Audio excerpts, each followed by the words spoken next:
this would certainly be on the short list of most commonly asked questions I get about fasting.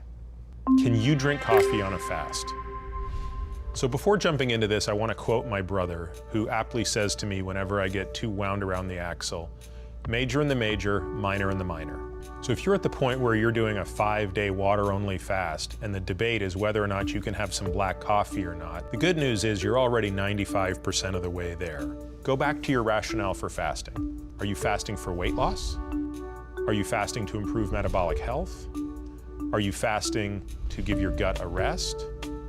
Are you fasting because prolonged periods of fasting can enhance cellular turnover, regeneration, a process known as autophagy, things of that nature?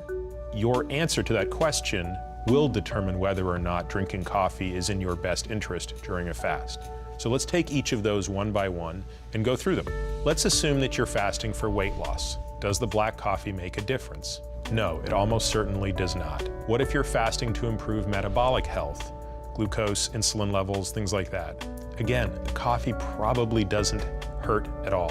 What about if you're fasting to improve gut health? Well, in that case, the coffee probably is a problem, and you would be better off consuming water only. Now, of course, the really hard one here, and the one to which I don't know the answer, and I don't think anybody knows the answer, is whether or not fasting for a prolonged period of time, which we believe enhances autophagy, is impaired by coffee. But I like to err on the side of being conservative. And so for me personally, whenever I'm fasting, prolonged fasting, which is to say 5, 6, 7 days, I'm doing so only with water, sparkling water, and herbal teas. So there is no caffeine, there is no coffee. Conversely, when I'm time-restricted feeding, which means, let's say I'm only eating from 2 o'clock in the afternoon until 8 p.m., I'll still often have a morning coffee, and it will be black, because I'm doing that less for a belief of autophagy, and I'm not doing it for gut rest in my case, and I'm more doing it for the overall metabolic benefits. And so in that situation, I can get away with the coffee. Now, I know this seems a little bit complicated, but again, I want you to think of this through the lens of solving this problem for yourself, as opposed to just looking for an answer. We don't have the tools to measure at the cellular level the things that we would want to know are impaired by or enhanced by coffee. So let's go through that again kind of quickly. If you're fasting because you're looking to rest your gut, I would avoid coffee at all costs.